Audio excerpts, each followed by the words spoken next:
Bismillahirrahmanirrahim. Assalamualaikum warahmatullahi wabarakatuh. Bismillahirrahmanirrahim. Wassalatu wassalamu ala rasulillah. Para jamaah al-asran yang saya hormati semuanya ya, tentu yang saya cintai juga semuanya. Kita ngaji bareng lagi ya, meski kita berjauhan, mudah-mudahan tidak mengurangi keberkahan ngaji kita kali ini. Beberapa kali ini saya sering membahas tentang mandi besar ya, karena memang permasalahannya juga agak cukup banyak juga di dalam melakukan mandi besar. Dan ini tuh wajib diketahui loh, terutama bagi pasangan suami istri gitu. Karena kalau misalkan sampai terjadi, jangan sampai kita itu gak tahu ilmunya, gak paham ilmunya. Karena itu nanti dari mandi besar itu kan berhubungan dengan ibadah kita keseharian ya. Dengan ibadah apa berhubungannya? Ya dengan ibadah sholat ya, dengan ibadah masuk ke masjid kalau bapak-bapak, dengan ibadah membaca Al-Quran gitu kan. Nah makanya harus paham. Nah untuk permasalahan seperti ini gini, gimana kalau misalkan kita itu menahan air nutfah kita itu jangan sampai keluar, itu sebetulnya kita itu wajib tetap melakukan mandi besar atau enggak sih gitu ya pertanyaannya. Kalau gak kurang paham akan saya contohkan deh ya.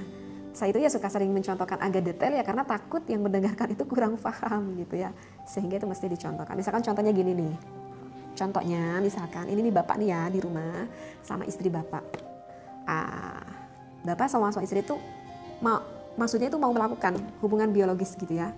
Kan gak langsung ujuk-ujuk ya. Biasanya kan kalau mau hubungan biologis ya bercumbu-cumbu dulu istrinya ya, dirayu-rayu dulu. Ya artinya mau kedimah dulu lah, pemanasan dulu lah seperti itu sebelum memasukkan hasyafah ke dalam farjinya tersebut. Ya, lakukan muqaddimah. Nah, ketika misalkan seorang suami yang sedang melakukan muqaddimah ini ya belum juga belum juga memasukkan hasyafah ke dalam farjinya gitu ya. Baru juga mau muqaddimah. Itu suaminya tuh udah gak kuat banget gitu ya. Udah gak kuat banget, pengen apa itu? Pengen inzal, pengen keluar.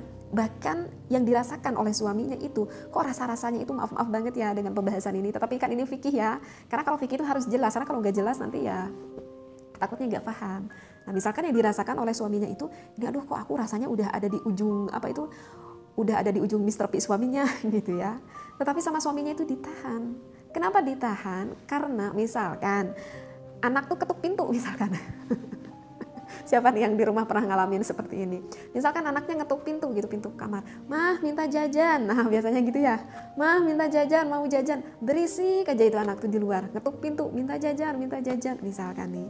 Ya otomatis kan gak bisa dilanjutkan kan oleh pasangan suami istri tersebut. Udah beres.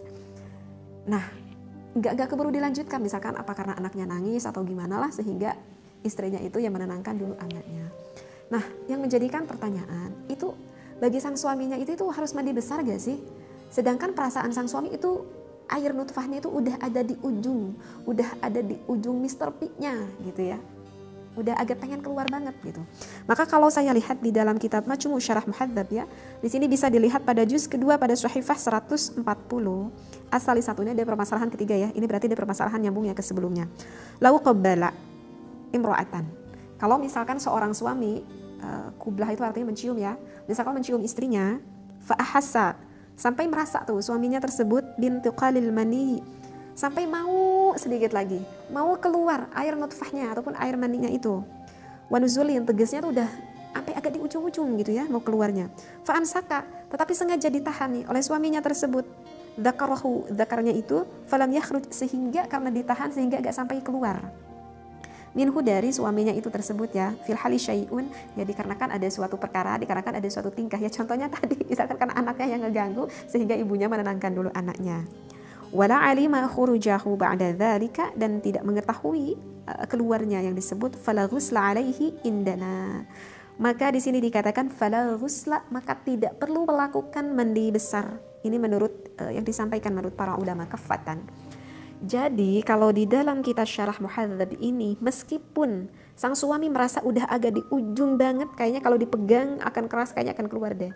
Tetapi kan belum terlihat keluar dari ujung Mr. P-nya itu, maka pada ghusla, maka hal itu tidak mewajibkan untuk melakukan mandi besar. Alasannya kenapa? Karena yang mewajibkan mandi besar itu jikalau khurujil mani, kalau misalkan udah sampai keluar dari batang dari batang Mr. V suami itu kalau udah sampai keluar, ya baru kalau itu mah wajib melakukan mandi besar. Dan si bapak ini kan mau keluarnya juga kan sebelum memasukkan hasyafah milik si bapaknya ke dalam farji milik istrinya, sehingga tidak ada alasan untuk melakukan mandi besar. Karena tidak ada dua alasan itu, tidak memasukkan hasyafah ke dalam farji, dan keduanya wa khurujil mani, karena enggak keluar air nutfahnya tersebut, sehingga hal itu tidak mewajibkan untuk apa? Untuk mandi besar seperti itu ya. Karena apa ya? Tadi alasannya karena terganggu sama anaknya itu. Siapa nih? Bagi pasangan suami istri di luar sana yang pernah ngalamin seperti itu, kayaknya harus ngacung nih, gitu ya. Tapi insya Allah ya mudah difahami ya apa yang sudah saya bahas kali ini. Ini mesti paham ya. Wallahu a'lam wabillahi taufiq wal hidayah. Wassalamualaikum warahmatullahi wabarakatuh.